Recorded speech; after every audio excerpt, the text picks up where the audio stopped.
Okay, we've got Greg Norman here on the left, and then I've got him up next to an amateur golfer, high handicapper, sort of 19, 20 handicap. And what we're looking at today is we're looking at the reasons why your head would lift up, or the reason why you would come up out of your spine, where you straighten your spine up on the backswing. And it's all to do with the angle that your shoulders turn at. So I'm going to take you through this in 3D just to show you. So this is the amateur here on the right, and then we've got Greg Norman just on the left here. So I'm going to play it through first of all, nice and slow, so you can just see what's going on.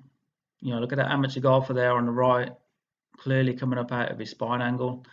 He's then having to come back down and compensate to try and get back to the ball.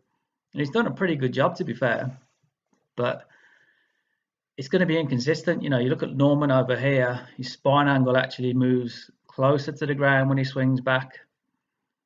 So he stays pretty much on that green line going back. And then you can see the spine is actually moving closer to the floor. So what's happening there is the left side of his body, left shoulder, left hip, left knee, is shrinking towards the floor. So he's sort of pushing into the ground, and then as he comes back through, he pushes back off the ground on the way through, and that'll give you a good burst of power. But we need to look at the reason why this is happening to this player here on the right.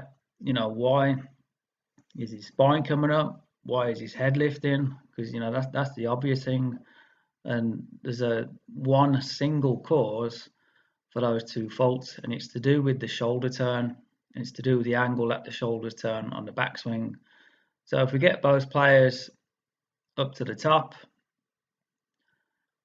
what we can pretty much see is the shoulders of the amateur golfer here are turning a lot more sort of horizontal to the ground, whereas Norman more vertical to the ground. So you can see a big difference there, and that is the reason why Norman is able to stay in his posture, because like I've talked about in my steps videos, I talk about how your left shoulder should turn and point down towards the ground, and that's exactly what Norman's doing over here, because what it does, it helps you maintain your spine angle as you go back, whereas most players, when they swing back, they'll turn the shoulders to level with the ground, so that will actually bring them up and away from the ball too much, which means you've got to compensate on the way down.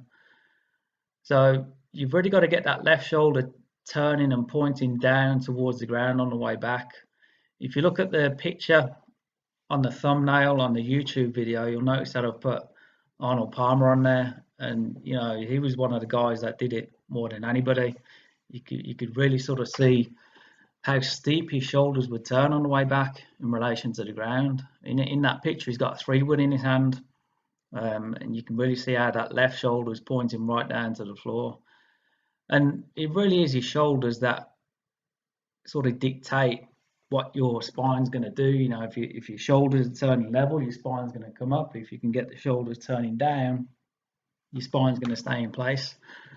And the good thing about getting your spine to stay in position is you're going to swing in a consistent circle, going back and going through, which is what Norman's doing. So, you know, just think of your swing as a circle, and if you can keep your spine angle here pretty much in a fixed position and rotate around that point, you know, sort of rotating your shoulders 90 degrees to your spine, you've got a really good chance of hitting the ball, because you're not moving around as much as this guy over here who's lifting his head up, turning his shoulders level. Now he's got to swing over the top to come back into his posture to strike the ball. And like a lot of players, you know, you get good at compensating, but as you know, it's very hit and miss from one shot to the next. So the best thing to do when you go and practice is really get a club across your shoulders, like you can see in my steps 1 to 5 videos, and stand there and just practice turning, trying to get the club shaft pointing down to the floor. So you can see, imagine that's the club shaft there with Norman. You can see how it points down on the backswing, and that's exactly where you want to get it. So it'll help you stay more centered. It'll keep your spine angle more maintained as you swing, and it's just going to give you a better chance of making solid connection on the ball. So go and check out those steps videos. work on your shoulder turn. Don't turn level like this guy, but turn your shoulders much more steeper to the ground, and then you'll drastically improve your ball striking. Thanks for watching. I just caught the GForce Trainer 8. It's like the orange whip, only well made. You can hit shots with it, watch the ball fly. $100 said the first 20 go right. It'll train your rhythm, get your game back to where it used to be, and maybe where you never knew. Pick it up, give it a rip. You need another toy, not another tip.